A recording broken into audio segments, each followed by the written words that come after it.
And happy August 24. Same to you, likewise. All right. Dr. Brewer is a professor of history of the Atlantic world, and in particular the 18th and 19th century African American life and culture. His research focuses on the African American diaspora in the Atlantic world. He's currently writing a biography of Joseph Jenkins Roberts, that's Liberia's first president. Dr. Brewer has taught in the Washington, D.C. Public School and served as administrator of the University of Maryland Miller Center for Historical Studies.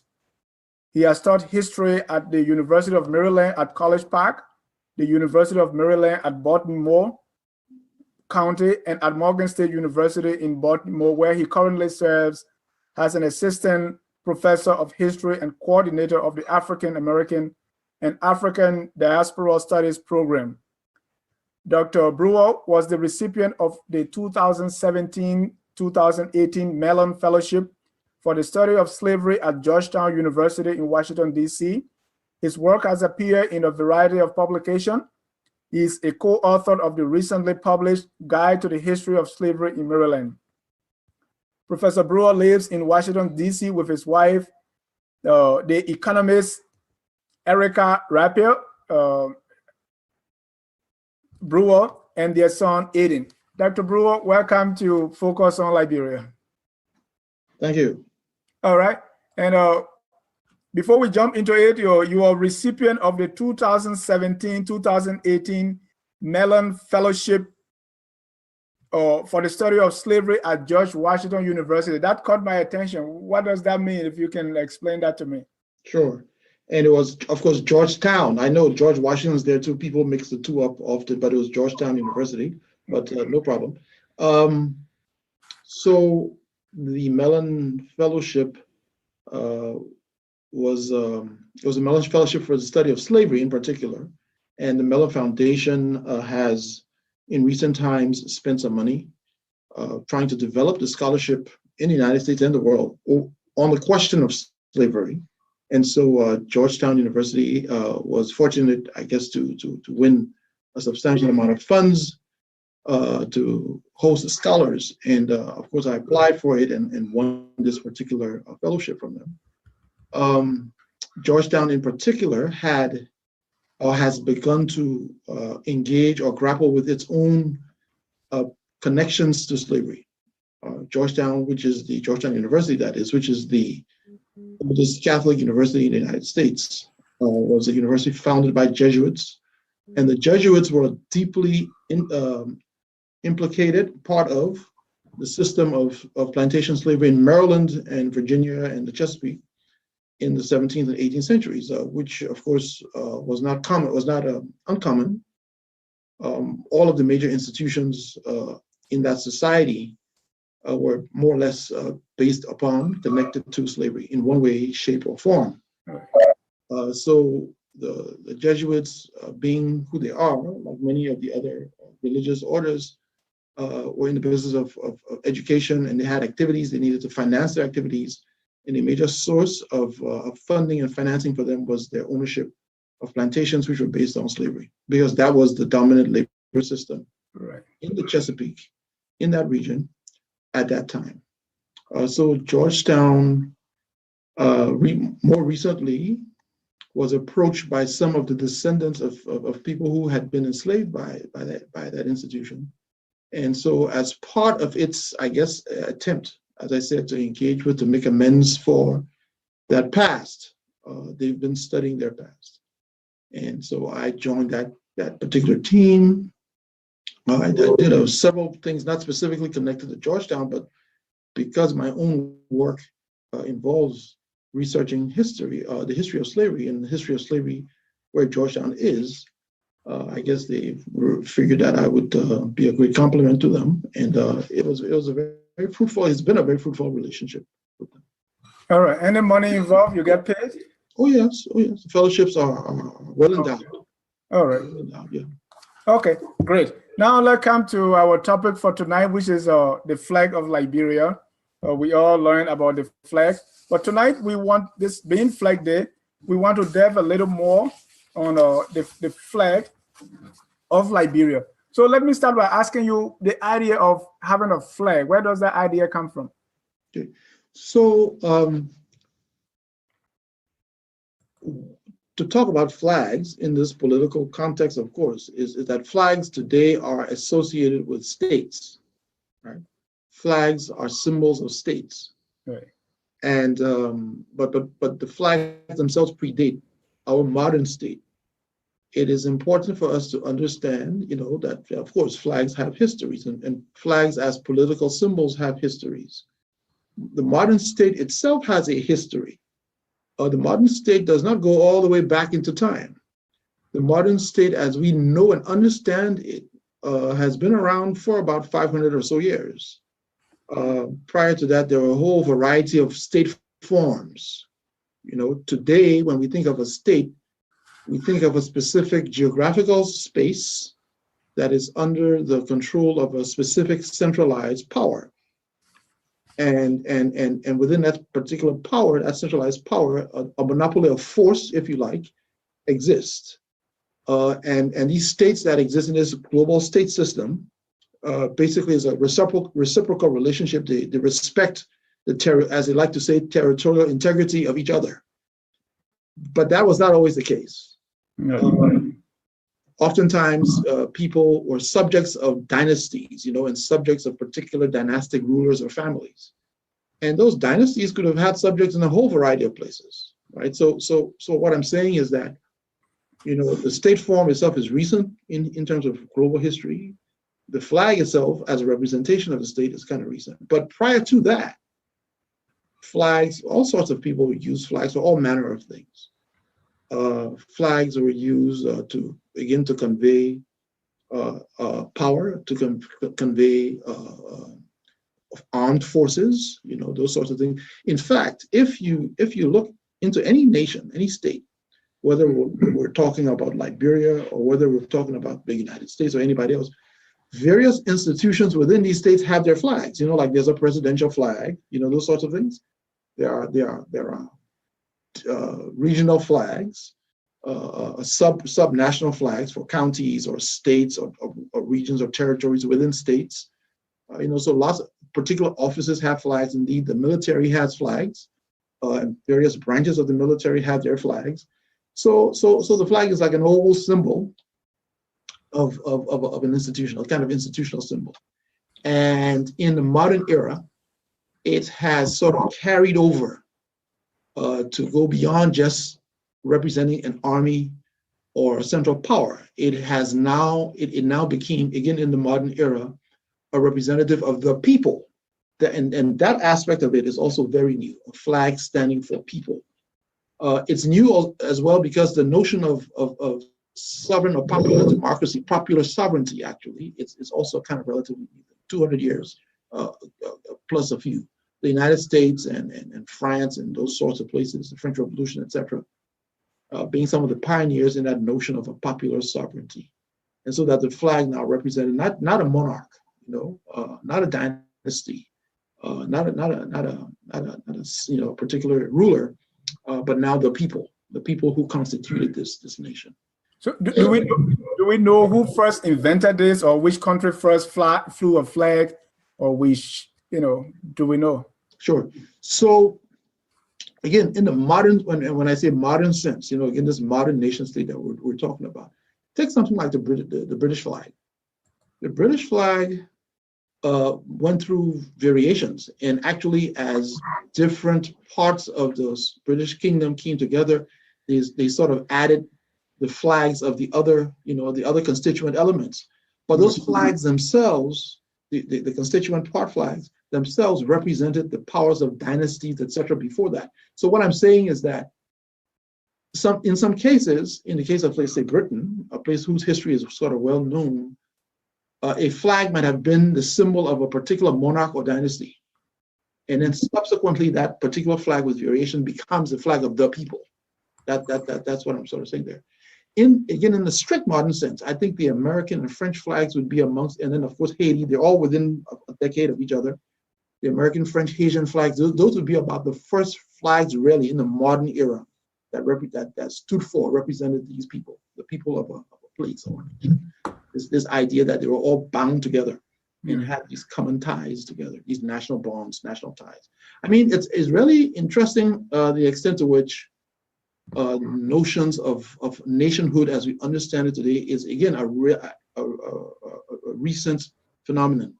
People identify themselves in terms of their locale, the local area they came from, right? Their region, their communities, their towns or villages. Again, region, not in terms of nation. And early on, most nations, I'm going into the 1700s, 1800s, are multi-ethnic, multi-linguistic. That was like a normal thing. And so even the up until today, that still is the case. But the notion of the nation being singular and sharing a single culture and those sorts of things, that came later. That aspect of it came later. And the flag actually was one of the things that stood as an early representation of, okay, we're one. Right. Because in reality, they ate different foods, they spoke different languages, and this applies to all of these countries, regardless of which continent you're on. Right. Is there any country you know of that does not have a flag, or why would a country really need a flag, and what happens if you don't have one? So the flag, nothing would happen, but there's no law that you should, but it's a convention, and oftentimes human beings operate on the basis of convention, habits and customs. And these customs become agreed, accepted upon, and people, follow those customs. So the question immediately becomes: so where's your flag? Where's your national anthem? Those sorts of things. Let's go back. You asked the question. I want to combine the two together. So the French Revolution, in many ways, we're looking for a historical event that changes things. In many ways, brings to the fore many of the trappings of independence, nationhood, and those sorts of things, because they had a national anthem, the Marseillaise, which is very famous. It's really kind of like the first national anthem, that went with the flag and so many of the trappings. And others would then copy them. Francis Scott Key, because I know a lot of your audience is in the United States and aware of these things, the American Star-Spangled Banner, Francis Scott Key song, that came way after the American, a few decades after the American Revolution and American independence. So in many ways, in creating a national anthem, the Americans are copying the French. And then the British had an old song about God Save the King or Queen, whichever is in office, and then they copy it. And people have many national, patriotic songs. Many nations in Liberia, there's both the national anthem, there's the Lone Star Forever, right? There are these patriotic songs. Many nations have that. And so the point, I guess the general point I want to make is that the nations, they copy each other, and this is how conventions get established. And so there's a kind of mutual understanding amongst these states and the people who control these states that these are going to be the symbols of our power that we have.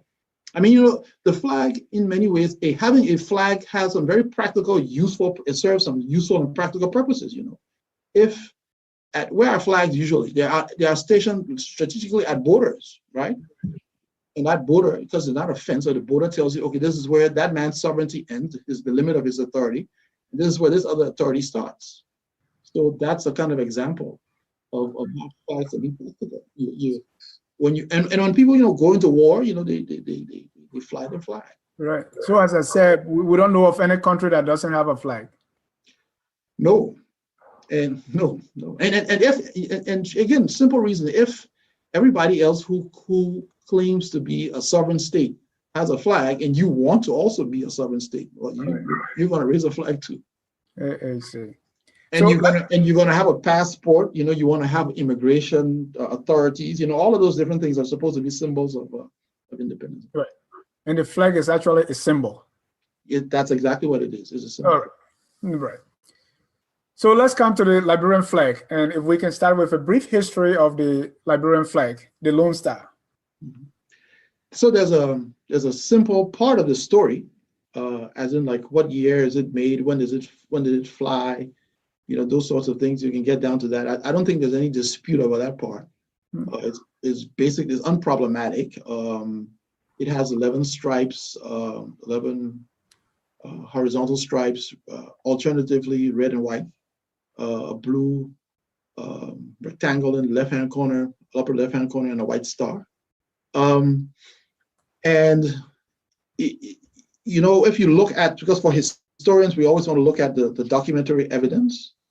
You know, there are several different individuals who are either eyewitnesses to the first time the flag was unfurled, and you know, when it was put up, and all we know that it's in I'm thinking August or something like that of 1847 actually, and which I think is why they use this August 24th date as a flag day.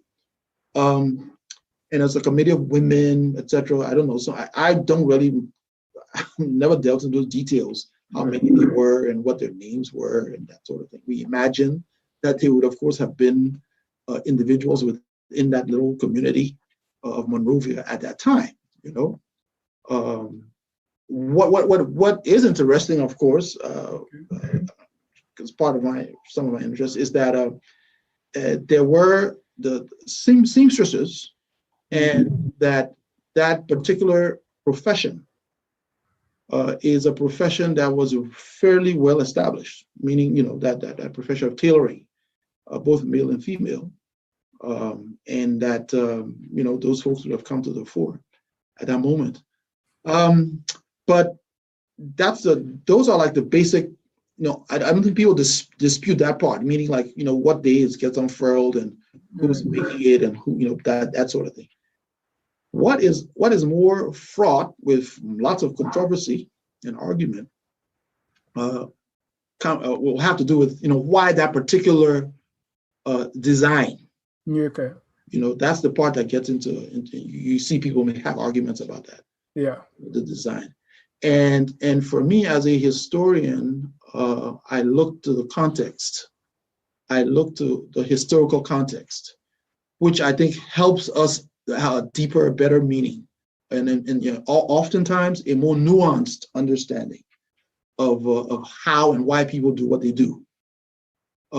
Now, I'm going to preface this part of my remarks by saying that I'm not here to take sides in terms of this historical argument as to what did these people think they were doing or what was, you know, the meaning of it all.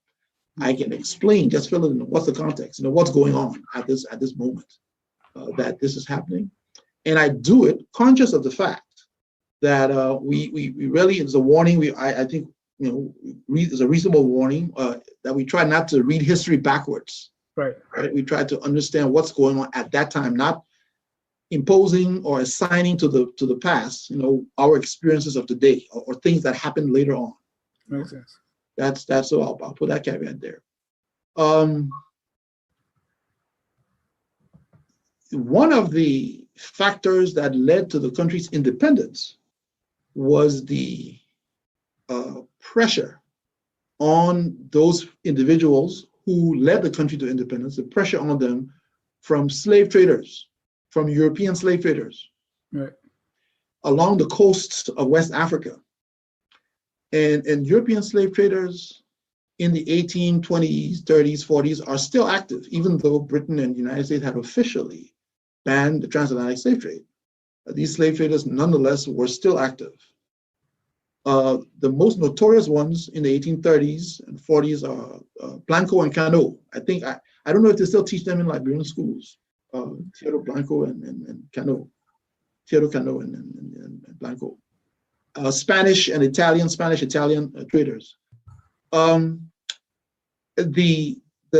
colonies that had emerged between the Cape at Cape Mesurado, because basically, essentially, that's what Liberia was, Cape Mesurado for the most part, and a few other little, you know, colonies along the coast there.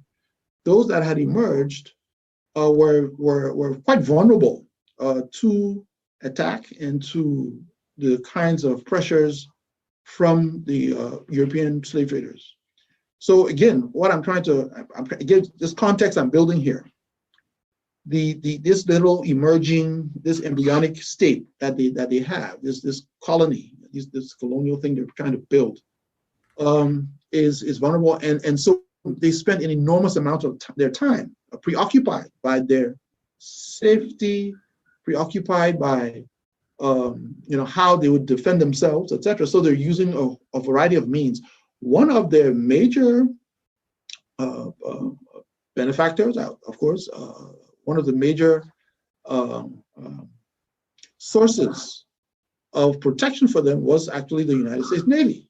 It was an important part of that protection. Without the United States Navy, the intervention judiciously every now and then, those colonies would not have, I would argue, would not have survived. The United States Navy provided them with material, with military material as well. And those are crucial things to understand. So and people don't think about this often, but even before Liberia is independent, a flag is flying, where these Liberians are claiming authority. A flag is flying, because if a slave trader is coming to land, right, or is in the waters, the slave trader did it all the time. Say, who are you? Meaning to the Liberians, the slave trader, the European slave traders are saying to the Liberians, who are you? Who are you to stop me from doing what I want to do? And that's a source of dispute and argument right there. Why should I pay you anything? Why should I listen to what you have to say, etc.? You don't have any authority. What do you have a stake? So of course, for the Liberians, those colonists I'm speaking of here, they then have to sort of show somehow or the other that they have strength, that they have the means, right, the capacity and sovereignty. Yeah, that sovereignty. But so you see the pressure for them to claim independence here. But in the meantime, they have to sort of make the claim that no, we have some sort of protection. We have some, in these days, in our era that we live in today, there's a comment, there's a phrase, because I want your audience to get a sense. This is not so strange. What's going on here? There's a comment. There's a phrase called the nuclear umbrella. Japan, for example, operates under the nuclear umbrella of the United States. The Japanese have it into their constitution that they don't create nuclear weapons. That came out of World War II. The point I'm making here is that the nuclear power of the United States serves as a guarantee of Japan's security. Okay, it's fundamental. And so let's go back to Cape Mesurado in the 1830s and 40s. In effect, the United States Navy becomes that nuclear umbrella of that era. Right. And so what would be what is the easiest symbol of that nuclear umbrella? It would be the flag of the United States. Correct. You see? So the flag of the United States was flying there. It was flying at Mesurado before independence. But at independence, at the point where now they come to their, to their arrangements, etc., and they're now declaring this independence, they are not going to stray very far from what is in effect a kind of protective place. Right. So in the context of that time, it is reasonable for them, considering all of the things that are going on, considering their vulnerability from the sea, that having that flag as close as possible is a very kind of practical thing to do. It's for them, it makes a lot of sense to do. You mean having it resemble the flag of the United States? Yes. That's practical. Yes, it's a very, very practical matter. If they were living in an environment where they had total control over their coasts, the coastlines where they were, they could have been more adventurous. Let's put it that way. Right. But these are people who were dealing in the moment. And that kind of preempted my next question, which was, why is this so similar to the United States that sometimes people get it so confused that it's a United States flag? In fact, Mr. Sanyokron Yansio, who's another historian, wrote that the Liberian flag, was it actually designed or copied? So that was my next question as to why does it look so much similar to that of the United States? Yeah. And as my answer, like in my answer, I think if you look at that context, the question, that question is like another sort of question needs to be asked, Okay. Because, copied or not copied, for them, that was one of the little tools they had, and they took advantage of that scenario. Yeah, for many years, folks have made that argument, the business about copying, of the U.S. flag. I mean, on the one hand, again, flags resemble each other. Yeah, that's just, you asked earlier at the very start, about the history of flags. I could, the list is long. You look at the French flag and the flag of Luxembourg, and the flag of Holland, they all look the same. It's red, white, and blue, 3 stripes. And then sometimes they change the direction. It's red, white, and blue, or blue, white, and red. You look at the German and Austrian flags, they almost look the same. We go on and on. Lots of different countries have that. Even this very same red, white, and blue, red stripes. Malaysia, of all places, way out there in Asia, it's a red, white, and blue flag with red and white stripes. I've seen a Malaysian flag before, but it doesn't have the white star. I've seen a Malaysian flag before, and my immediate thing was, is that a Liberian flag? Oh, actually, it's not. The Cuban flag also kind of red stripes and blue. So that happens. The business, so is it a copy? But I think behind the question of copy, because that's more important there. Behind the question of copy is a critique of the founders of the state, and I think the critique is basically that they were not men enough, the man enough. They were not authentic. They were mere puppets, under the control of somebody else. Did not have identities of their own, more or less. And the phrase some people would use, I wouldn't use it, but the slavish in their mentality, kind of an indicator of that, that sort of thing.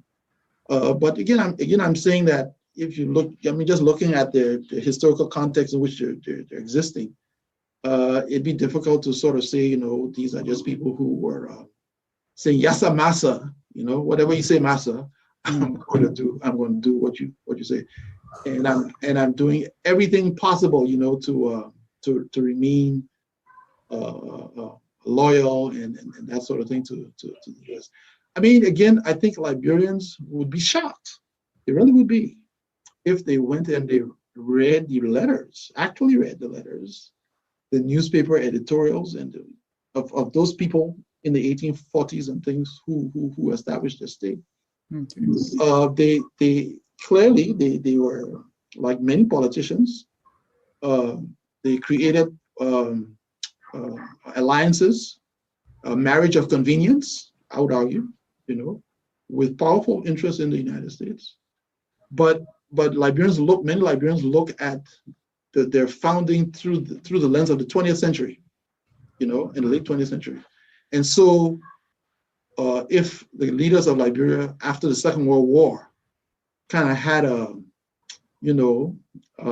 slavish, perhaps we might say, attitude toward the United States, and maybe it's like, oh, well, that must have always been the case. Not necessarily. But, if you look at Liberian leaders over the last 50, 60 years, let's just, 60, 70 years, all of them, they kind of wag their tail when the U.S. comes. And so people probably just say, that obviously must have been the way it always was. But that's not necessarily so. So besides that, the obvious resemblance to the United States flag, there are some Liberians that also argue that the flag does not represent all of Liberia. It simply represent the settlers. Yeah. Well, what's your answer to that argument? Yes. No, so who created Liberia? Meaning who formed the Liberian state, right? As opposed to the Liberian people. The Liberian state was founded by a particular group of individuals from the United States of America. Yeah. And there, in the 19th century, which is also an important part, a thing to understand, in the 1840s, and their interest, their experience, their outlook reflected that. That's who they were. Although they had these grand ambitions in terms of, again, their practical, like what was actually happening and where were they actually? What we know as Liberia today did not exist even in 1847, and I think that's an important thing to consider. Liberia did not. No part of what today is Nimba County, no part of what today is Bong County, no part of what today is Lofa, no part of what today is Grand Jita County was in that original Liberia. Right. Liberia emerged and it grew, expanded over time, and we can talk about that history too. But that was not Liberia, And again, for the audience, it's important for them to think about this.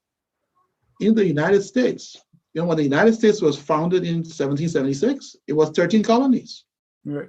California was not part of the United States. Texas was part of Mexico, et cetera, et cetera.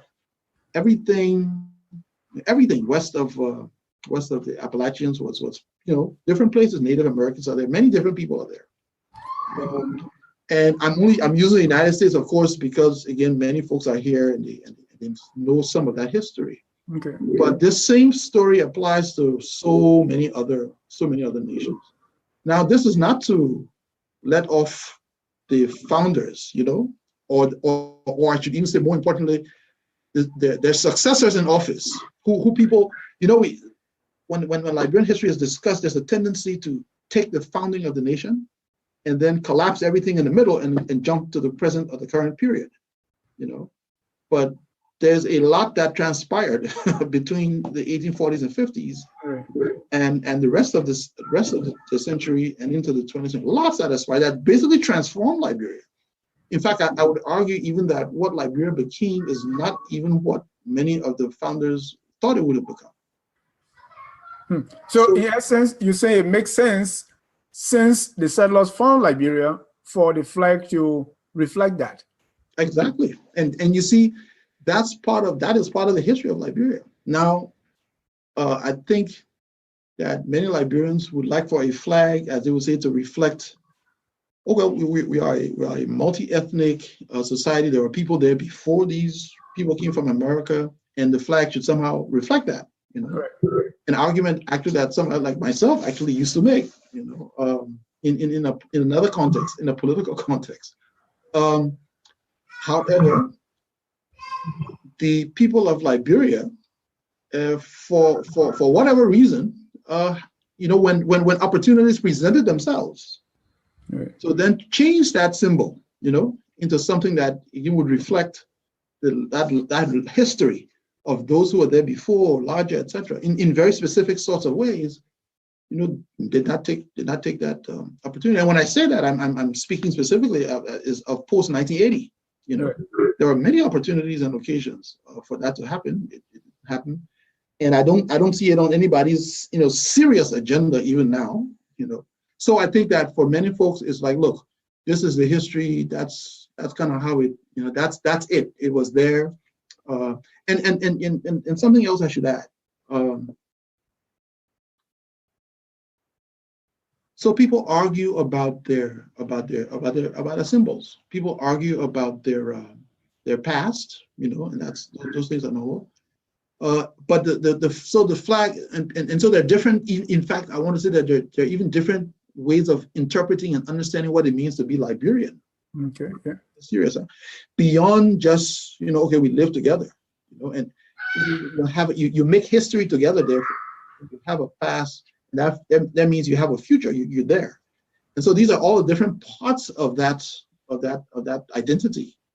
And then you say, well, but if the flag, how can the flag be a unifier if there are people who are opposed to it? That could be that would be the comeback. Why should I be loyal to something or think something represents me and I don't think I'm reflected or represented in it? Right. Well, I mean, people can think about that. If somebody if the system has changed, and the system has changed, if the system has changed, the flag is there, but the flag no longer represents the people who founded the country. The flag represents what the country is today. So that the meaning of the flag has changed. That's what I'm trying to get to. And that's what leads us to maybe changing it or that, because it's history, but people have moved through certain stages. Like the United States, you gave example of when there were 13 colonies, so we had 13 stars. Now, when it went to 50, the stars increased. Right. Can we also look at that and say what modification can be made to the Liberian flag? Yeah, I'm sure. In fact, there are people who've made arguments toward that regard. mean, look, again, some countries change their flags completely. And some people's flags come in and out. The Haitian flag, again, one of the oldest national flags. It was red and blue. Actually, red, white, and blue flag too. Red and blue, just like it's like the French flag, even though they were, a slave rebellion fighting against the French and killing off the French, but the flag resembled that French flag too. And then when the Duvalier dictatorship came up, Duvalier changed the flag. And then when Duvalier was overthrown, his son was overthrown, the people changed the flag back to how it was before. In Congo, DRC, with Mobutu, same thing happened. The Congolese had one flag with Lumumba and them. Mobutu changed the flag. When Mobutu left, they brought back their old flag. And then we can go on and on and on and on. There are lots of, those things happen. So you cannot foreclose that notion that Liberians would say, maybe we want a triangle in our flag, not a square, a rectangle, or we want to change the colors, or we want to add something else. I can see people doing that, but then on the other hand, so those views are there. You will see people, and not for the first time too, I should say, and then you'll see people also saying, no, leave it alone. That's just the history. That's it. So let me ask you. Because it's more. So Liberia is an old country. This is kind of I think Liberia is an old country. It is an old nation. In terms of the world, it's a very old nation, which means that it has a very long history. Yeah. And Liberia is older than most of the states in Europe. People don't even realize that. Germany became a nation called Germany. After Liberia was an independent country called Liberia. And because Liberia is an old nation and has lots of history, the flag over time has come to represent all of those different parts of the history of Liberia. You see, so it's the same flag that in the Civil War. That's part of Liberia's history as well. So let me ask you a direct question: should the Liberian flag be changed to represent today's or realities, or you think it's fine as it is? No, again, I said it before. For me, I'll just stick with my own giving historical context, of what has happened, how things have changed over time. Whether I want to change the flag or not, I got no power to do it, and no control over that. And as I said, as in the past, as a political partisan, I was one of the people who wanted to change the flag. But I've sort of come to, okay, let me just understand what it is. And to me, that's also very interesting. What is it that when the time came again, especially in the 80s, 90s, and that sort of thing, to change the flag, what held back? What kept people back? And because I suspect that if you held a referendum today, besides the fact that people would say don't waste money with referendum, I think that vast majority of Liberians would keep their flag. And that's my sense. That's my sense of it. Because there have been attempts to change it. Starting with President Togo when he set up that committee. Right. Yeah. Quite recently, there was another committee on the national symbol. So why is it that with all those efforts, the flag or any of those national symbols has not been changed? And what I'm saying is that Liberians have come to invest their own meaning in the flag. So the Liberian flag is the Lone Star playing a football game. And the Lone Star itself is actually a national symbol, the team. It represents the whole country.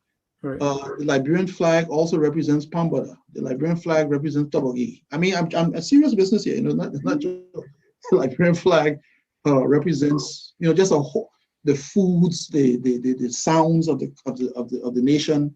It represents a whole experiences people have. People who became refugees, the flag represents that experience as a Liberian refugee. In Ghana, in Guinea, in those places, the Liberian flag for them represents those things. And you can go further and further back. It represents for many people experiences that they've had that heightened their own national consciousness, made them feel special, different, etc. As Liberians. So for them, it's not, the first thing they think about is not, oh, J.J. Roberts. That's not what comes to their mind immediately. The first thing they think about is that, their world, their experience as Liberians. The flag represents Pamboro and Tobogi. How is that? Or are you just joking? No, I'm serious. How is that? Because those are Liberian things. Tobogi is a Liberian food. Okay. And Pamboro is a Liberian food. And because those things are Liberian foods, that's a symbol of Liberia. And I mean, I can talk about the musicians too. Liberian flag is hip go. Liberian flag is all the other musicians and our cultural dances. Those are Liberian flags. when those people go abroad, that's what, this is us. This is Liberia. And that's the flag they're waving. You want a quick shorthand to who we are. Boom, I show you the flag, and that's, you see this flag, this is what it means. This thing that I'm doing, that's that flag. They associate their culture with that flag. And it's the people who are doing it. It's not the big politicians and all of those sorts of folks from up on high, the intellectuals and scholars and all of that. Is the everyday ordinary people who are doing that, who make that decision. I mean, if they had, in my mind, if they had any other flag, they would have done the same. That's true. That's true. But this is the one they have. And that's why they are showcasing. Yeah. So to what extent can the flag, and I think you alluded to that already, serve as that symbol to unite the people? And, what role can the flag play? I mean, it does. I think the flag is almost so it's subliminal after a while. I would be shocked. I don't think any Liberian would, if Liberia made the World Cup, say, oh, the flag, they have to change the flag, so therefore I'm not supporting the team. No, they would immediately rally around it. It's like, Pavlov's whatever theory, they see it and it generates a certain kind of reaction or response to them, in them, of this is us, this community, this national community that we've had. Even the fact that Liberians fight war against each other is a source of, I know it sounds strange, kind of counterintuitive, but is a basis of their national unity. It's like, you're fighting each other in a house to kind of, for that equality, and you're making claims and you're kind of saying, hey, this is for me too, and so basically what's happening, this argument is going on, but it's because all of y'all love the house and all y'all want to be there. Right. That's what's happening. I mean, so I'm saying that everybody's claiming the flag in a way. So yeah, so any other flag would, that might have happened too, but that's what's there. People are claiming that the people are claiming the flag. They're transforming the meaning of the flag. And in fact, it has been transformed actually. Because I think that the example I would like to give is the Civil War, is the Liberian Civil War. One of the things that within that whole experience, amongst all the other things that are happening in that experience, there's only one Liberian flag. At no point in that Civil War is there an attempt to change it, meaning the flag. There's nobody, all of the different groups, political groups and military groups and militias and all of those things, none of them, every one of them, you went to their headquarters, they had a Liberian flag behind them. Right. And they're claiming it, meaning they're claiming the nation, they're claiming their right, they're claiming the right to sit at the table, to be included, right? And they're saying, this flag represents me. I'm making that flag mine. That's basically what has happened. Go ahead. And you can make that same argument to extend to other national symbols. I think you're going to say the same thing. Yes. Which some Liberians, say that don't represent them. Mm-hmm. Mm-hmm. I mean, the most obvious one, of course. I think nobody got trouble with the national anthem, though. I haven't heard anybody say they don't like the national anthem. What I heard was certain words in the national anthem that they don't like the race benighted and those kind of things. Okay, that's okay. Okay, yeah. Anyway, but you hardly hear. I mean, well, especially in comparison to the flag and the seal. The seal is the one that causes, I think, the biggest, conflict. Especially that motto, the love of liberty. Motto, it's the motto. It's the motto that gets on the people's nerves. Gets on people's nerves. And again, they may change it. I mean, I maybe they should change it. But again, and I think the same, as you said, the same context of the motto, the issue of the motto, the flag, they all kind of fit under there. Even though, again, I shouldn't be so flip. That the flag and motto are kind of different too, though, because as I'm giving a kind of context for the flag and the practical, I would argue, practical politics of the flag itself. The motto, they didn't have to say what they said, and that motto really reflects the fact that these are African diaspora right, who are returning to Africa, that model reflects that fact. Even though, again, you can deepen the interpretation of it, and in many ways, because that would just be putting a spin on it. Well, that's what but that's what symbols do. Okay. No, yeah, no.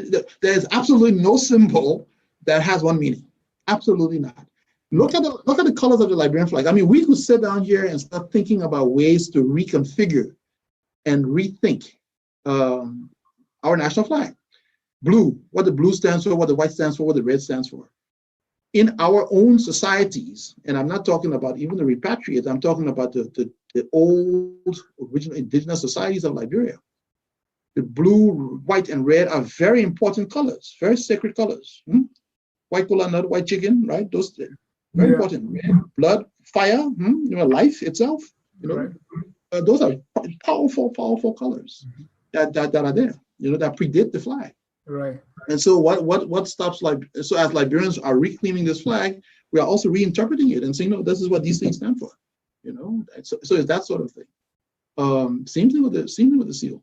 In fact, we can even go so far as to say that even that clause in our Constitution that says people of African descent, humankind emerged from Africa. Yeah. Everybody's of African descent. I mean, I always say somebody should go sue the Supreme Court and say to the Supreme Court, actually, I bring you the scientific evidence and all of the weight of literature, which shows that all of us have come from Africa, so I'm of African descent, and therefore I'm eligible to be a citizen of the country, and that would finish the argument. You got my head spinning on that one. And I mean, the thing about it, you see, is that history is something that moves. History does that. And people, I keep using the United States because all Liberian people love to America. In this country, if you look at the American Constitution, it's been reinterpreted so a lot of times. It's changed drastically, and it's used as words. When Thomas Jefferson said, "We hold these truths to be self-evident that all men are created equal," Thomas Jefferson, in his context, was thinking about something else. But Martin Luther King takes that same word and he changed it around. Stretch the meaning, and you put another spin on it. Yeah. Abraham Lincoln, before 100 years before that, he put another kind of stretch on. So that's how history changes. And I'm thinking that in the context of Liberia too, Liberians have changed the meaning of things over time, and that with their flag and with their own constitution and these things, even those settlers, those who came, they might have had one idea in their head, but by the time of the early 20th century, their children and grandchildren now, who they've now handed power over to and that sort of thing, they have another kind of idea in their head, and they're doing different sorts of things in the country and changing the direction of the country. And then coming into the Tubman era, which is an important era that Liberians, I think, haven't sort of fully yet come to terms with, really. Have to change things. Again, I'm giving you a historical perspective, right? And I'm saying to people, you need to, when you think about your history and your past, you need to break it down into periods. These periods are actually very important. These understanding these sort of like periods of your past, because it sort of alerts you to the changes, to the continuities and the changes that take place. And I think that in a lot of the discussion that goes on about the Liberian past and present is that people hold history to be flat. You see trouble today and they say, well, that must have always been for 100 or 200 years now. This is all we have. The phrase Liberians always use is from J.J. Robert time. And actually, that's not true. That is not true. When J.J. Robert was president of Liberia, again, let me say that because J.J. Robert had no control over the vast majority of what today is Liberia. He had zero control, none. I mean, that authority, no authority, that came much later. It had nothing to do with J.J. Roberts. So we all the way from beyond Gulf back, J.J. Robert had no claim on us.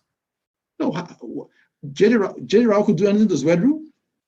Could he? Of course not. Tapeta, what J.J. Roberts could, what J.J. Roberts' influence could not reach Tapeta. You know, J.J. Roberts' influence couldn't reach Vonjima. No way. So within the context of the period you talk about, we can make that claim that since J.J. Roberts' time, because things have been changing. In fact, the time you are referring to, you were not even part of Liberia. So what are you talking about? Yes, and that's true. Right? And if you look at the oral histories of the people, the Liberian people who lived in those places, and they'll let you know that too. You know, they have that history. And let's go back to the history of Susanna Lewis. Yeah, but hold on for a sec. Hold on, and the reason why we have wars, the reason people resisted the encroachment and the expansion of the Liberian state subsequent to Roberts, you know, you know, there are lots of battles that the Liberian state is fighting. The Gribble fighting the crew, fight different people over time. If we have time left, we'll go into a small history outside of the flag. But I was asking on because somewhere I read was people made the story of Susanna Lewis and others ladies to fit Bessie Ross and all that, but that truly it did not happen. In fact, one historian told me that Susanna Lewis died before August 24, 1847. So how can she make the flag? What do you know about that historical context of the seven ladies? Yeah. So again, that's why I sort of said earlier on, I think that's like a minor issue, you know. Let's assume that she didn't exist. What does it tell us? That the myth-making machine of the Truic Party was up and running. That's what it tells us, you know. And again, I'm throwing that down there as a way, but you know, just talking about Liberians not understanding that history and why periodization is such an important thing. There is a certain Whig Party interpretation or Whig interpretation of Liberian history, right? And Whig, as I say, you know, the British have their Whig too, and we had our Whig. And by the way, they were not copying the British.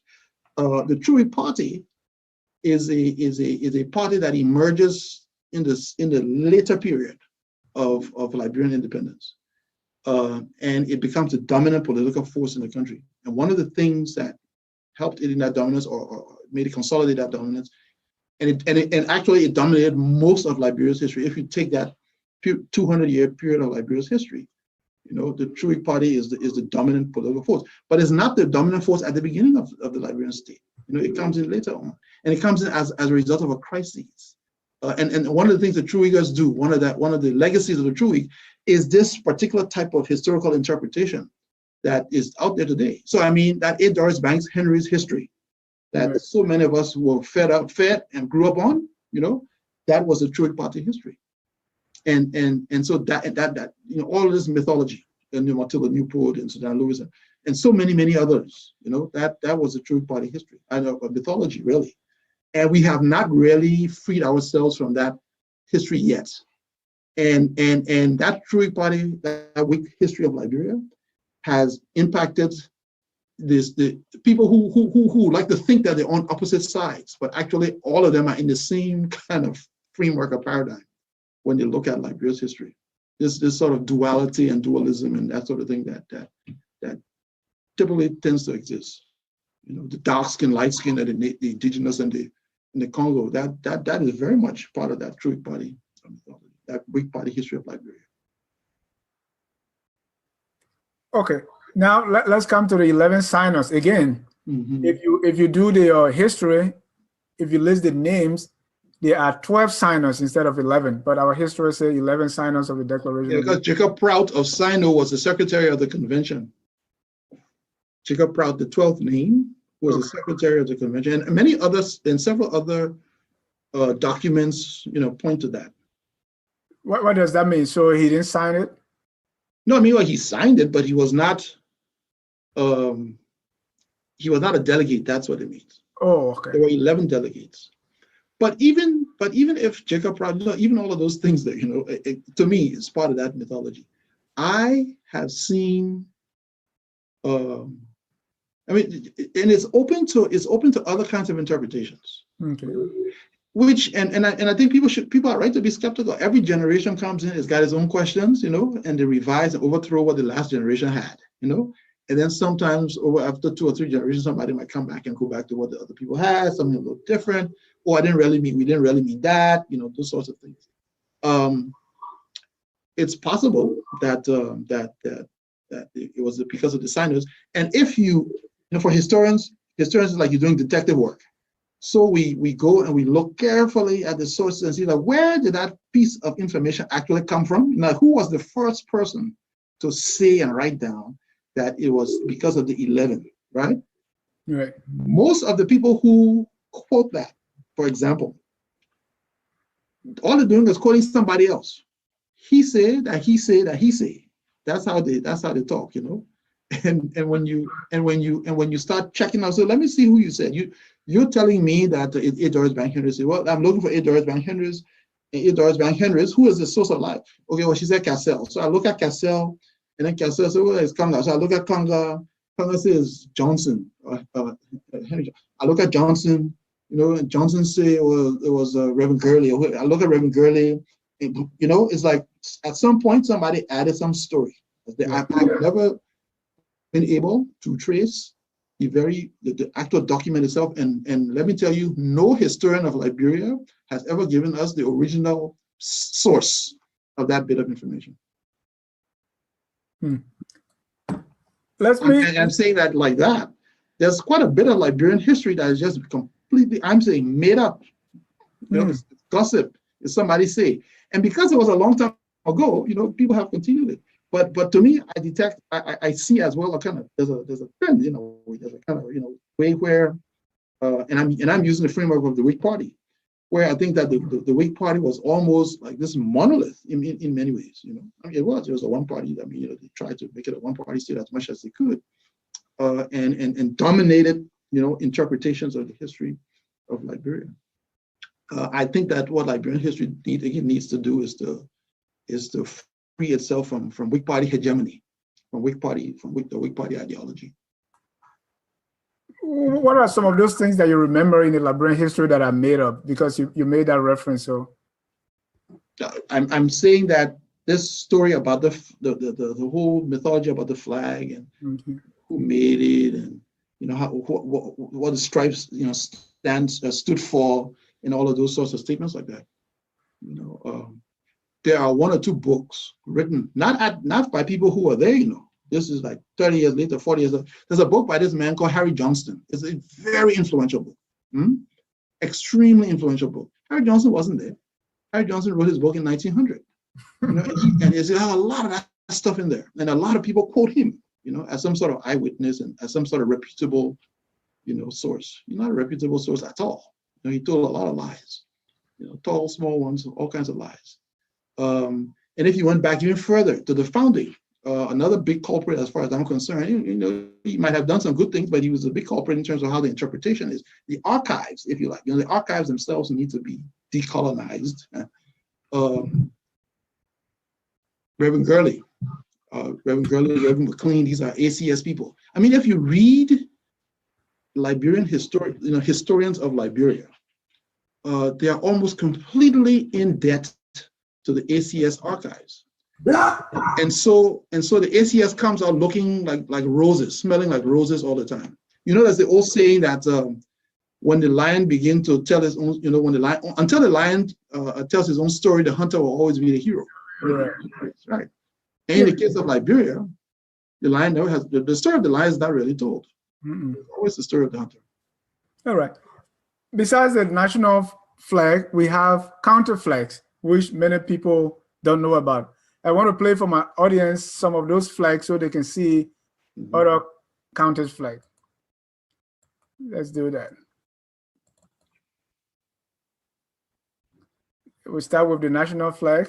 You see the counters being represented by their flag and some national symbols. While we look at that, this is a happy birthday song for Liberia. While you look at this. Liberia! It's your day! It's time to party! This is real fight! Do it for you! I am proud to be a Liberian, and I don't care what anybody will say.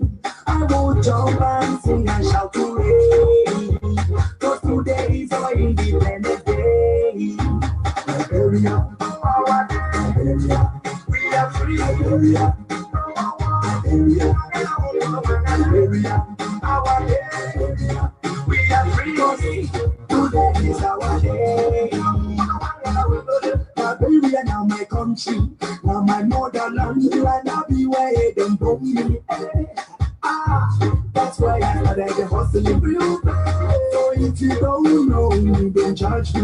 We don't want gunshots, we don't want go. All we want is equal right to peace to make our go. Like the race you and me, like the race me and you. Let's live in harmony and peace. Who prevail? So hard is right and good, and get your children back to school. And when and determination and remove time. Economically, strategically, physically, we can make a difference automatically. Let's live in unity of our name, of our ground. To be a Liberian, and I don't care what anybody will say. I will jump and sing and shout hooray. Cause today is our Independence Day. Liberia, Liberia, we are free. Liberia, Liberia, Liberia, our Liberia, we are free. Today is our day. How long will you cry? Tell me how long. Rise up, forget about the past. Is dead and gone. Hate your brother, don't look at people that doing wrong. All we have to do is join hands and sing this song. We are free.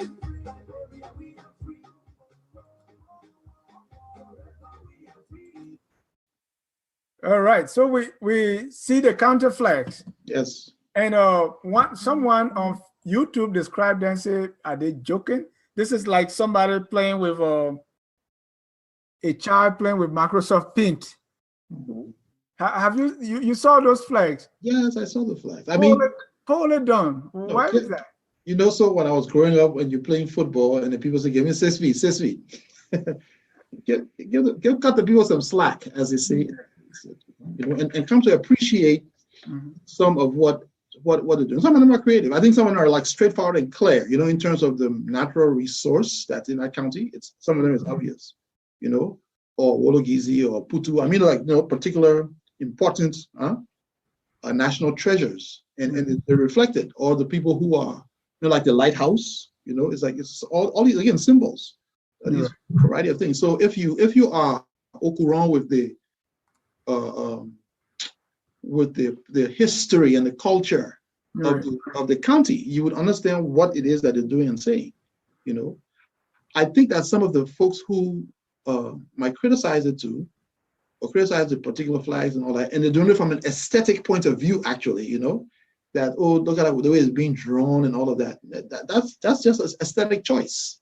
You know, some people, you know, some people like formalism, I guess, you know, some people like straight lines and all of those things like that, you know, some people don't. And if you look at the aesthetics of you know, African art, one of the strengths of it, part of the uniqueness and part of the way it revolutionized art around the world, especially Western art, was actually to go away from straight lines. I mean, that's like a serious critique or counter critique I'm launching here. You know, Pablo Picasso gained a heck of a lot of influence and thought and idea, inspiration from our artists. And when I say our artists, I mean from Liberia, our sculptures and those sorts of things like that are sat in museums and other stores and art galleries in Paris. Right? Those things came from Nimba. Those things came from Lofa, and those places bomb. And Picasso is I mean, the makers, the mask makers, the Dan mask makers in Nigeria are among the greatest in the world. Yeah, I like this one, but these flags, oh. No, so I'm just saying that. So it's not surprising. I'm sure I see actually a correlation between those art forms and what's reflected on those county flags. And then again, that's my bias, you know. So, right. Yeah. The proverbial, you know, Fantin Merkin say boning rotten. Yeah. It is true. It is true. But at the same time, hey, you know, if you don't say, you know, we are, who will say thou art? Right? I know. I know. All right, you know, but I don't know if those flags, those county flags, are used anywhere, or are they really, spoken about in the counties? So, brother, let me ask you a question. Hmm. When do every county in the United States, every county, every state in the United States has a flag? When do you see the flag? I don't know whether do you live in the Cal County or Gwinnett? When do you see those county flags? Yeah, I think you have a point right there. So county flags are kind of little, even the state flag, you don't see it that much, huh? Exactly. Those things are for administrative purposes, and that sort of thing. The insignia, the stamp, that sort of thing. So they have their place. Okay. Which is quite different actually than the national flag. It's a different kind of thing. All right, I think that's fair. Mm-hmm. So before we I think we talk about the flag extensively, mm-hmm. and just before we close, I want to go just slightly towards Liberian history. Your expertise, what you studied mainly about slavery in the Virginia, Maryland area. Slavery in the Atlantic world. Right, in the Atlantic world. Yes. So, I mean, right now I'm focusing on Virginia, Maryland, but it's a whole. Okay, but it's slavery in the Atlantic world. Yeah. And Liberia being a place where, slaves are being resettled, or free slaves are being resettled. Mm-hmm. So I wanted you to talk to me a little bit about that experience studying slavery. Yeah. How is it like? And I think before the show started, I asked you, so much we know about slavery. I mean, what there again to study about slavery? Mm-hmm. And you laughed. Yeah. We only know 10% of the story. There's way much more to uncover. The most important point I should make is that slavery is a global system. Yeah. The second point I want to make is that slavery and the slave trade is alive and well in West Africa, including the areas between Cape Mount and Cape Palmas, in the 1820s and 30s when Liberians are landing there. So not only, so in a way, it's kind of ironic that you have on the one hand, Africans in the diaspora who are returning home in freedom, and then you still have, even while that is taking place, the European slave system is still capturing and removing Africans, involuntarily from their homelands and taking them into the New World. So these things are happening side by side. I think again I would just want us to rest right there and think about it for a while, because again, when we think about Liberia and Liberia's creation, we don't really recall and bring those two things together. The fact that the Europeans are most definitely still engaged in slavery and slave trade, while Liberia is being formed, those two things. And so, again, context is everything. Yeah. The mere fact that is taking place, what that says about that system of slavery, that was very powerful, very strong and going on.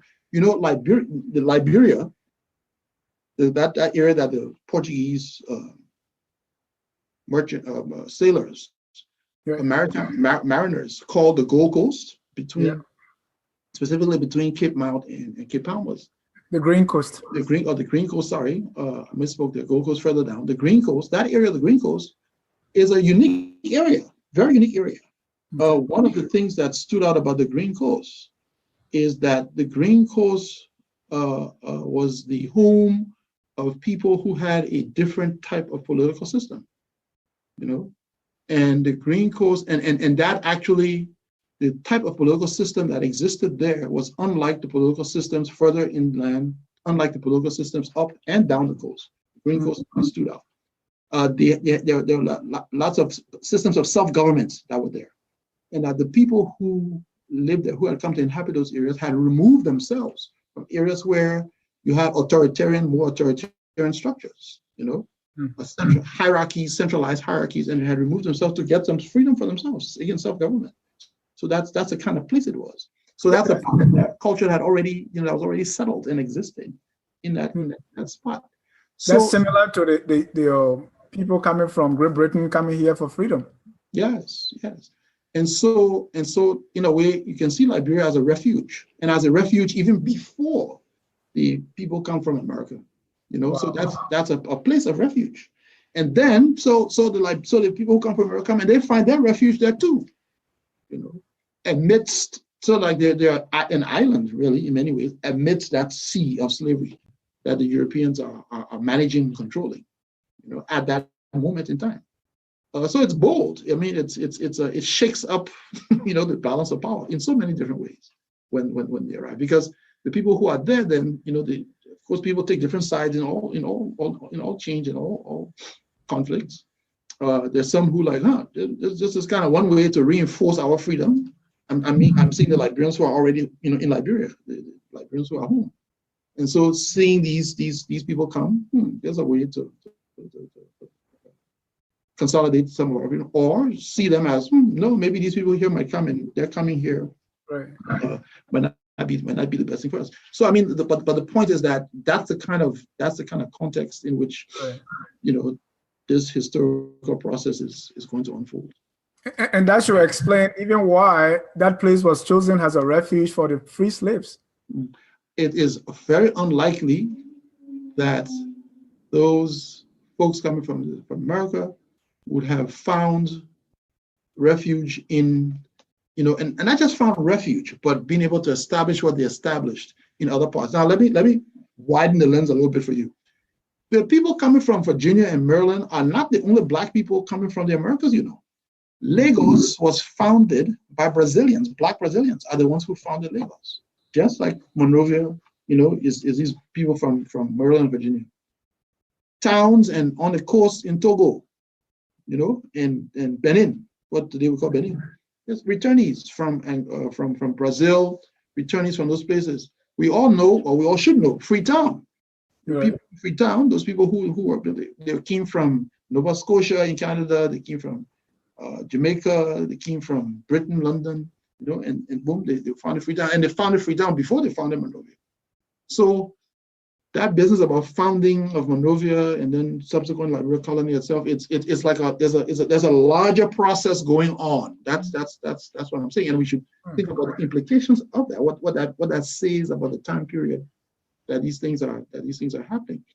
Black people who are brought involuntarily on this side of the world, so for the length of the time that they're here, especially under slavery, they won't go back, and we have plenty of evidence about that. They want to go back home. They want to go back home. They want to go back home for a whole variety of reasons. But obviously, too, and in their own mind, they're thinking about what they could do and those sorts of things. So they try.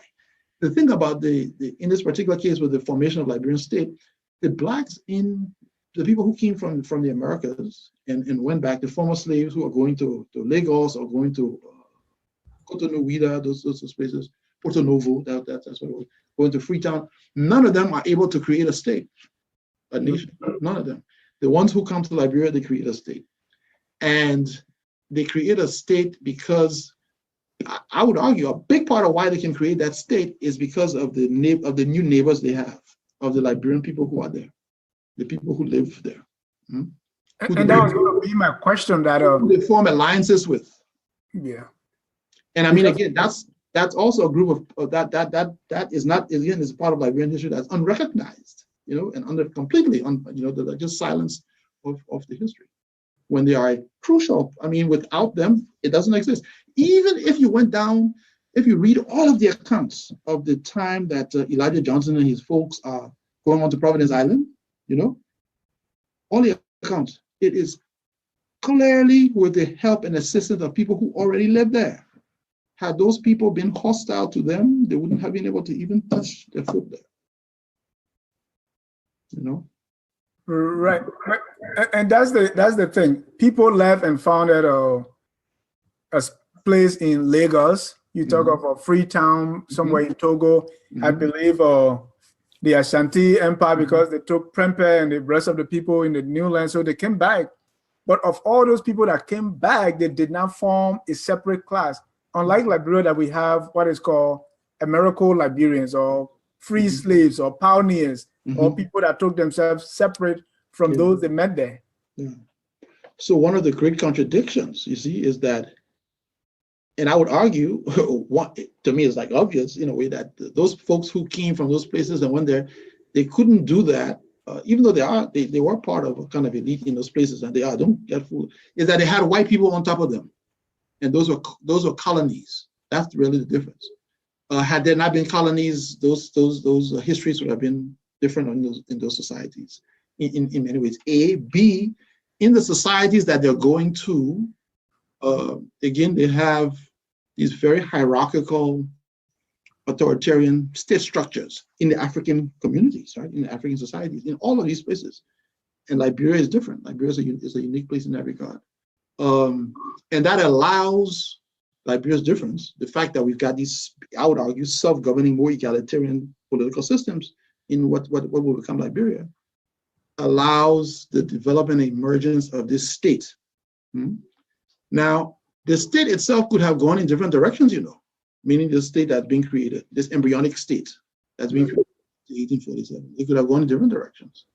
Not all of the people who came from the Americas, are thinking this is the only way we're going to go. They debate and argue amongst themselves about where they go. And the people who went out in the end, are the people who form and create this Americo-Liberian oligarchy. I'm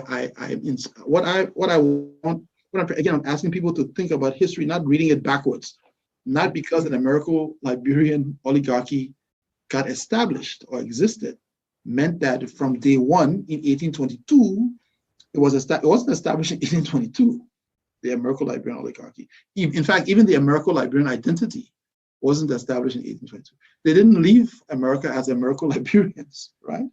They became Americo-Liberians in Liberia. No, and it's a new identity. It's an identity that did not exist before, And it took about a generation for it to get created.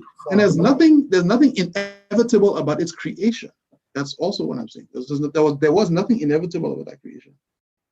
There were arguments, there were divisions, boom. And some people lose, some people won out.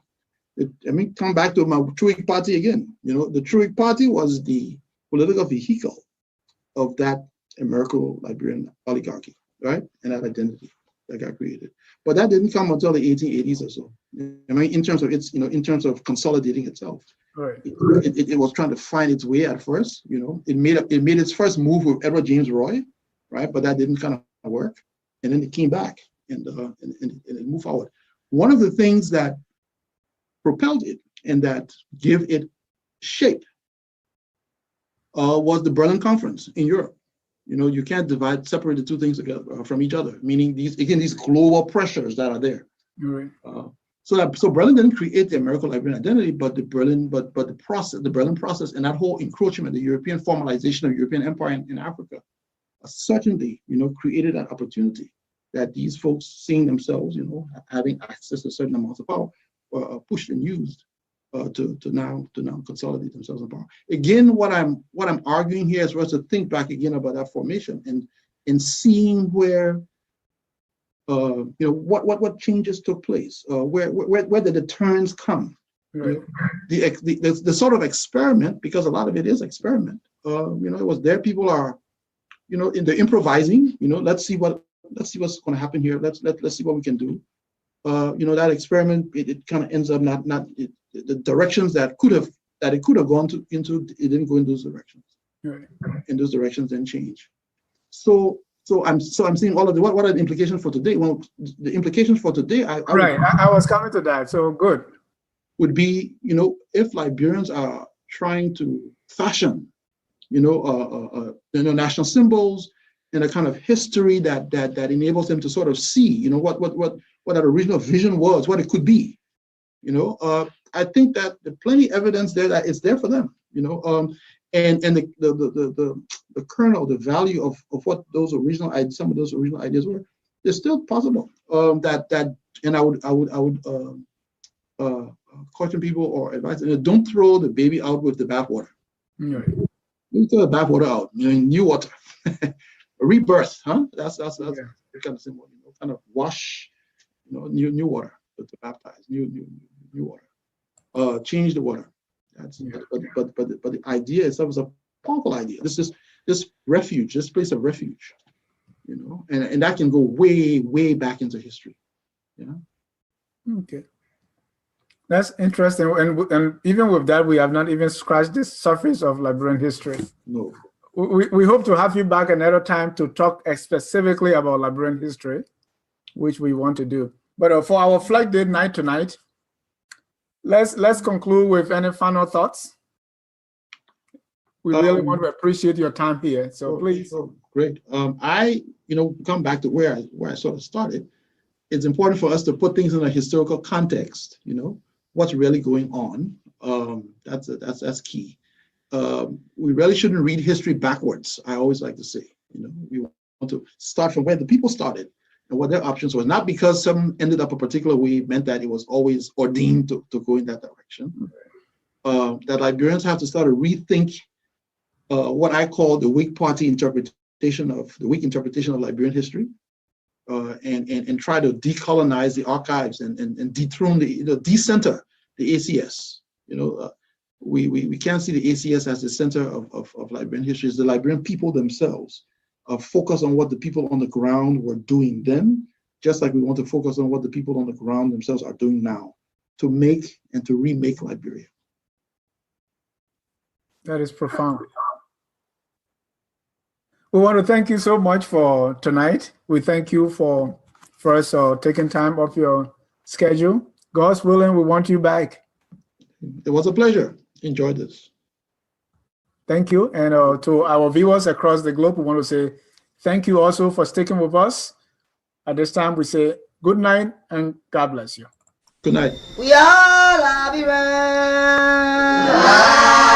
Liberia is our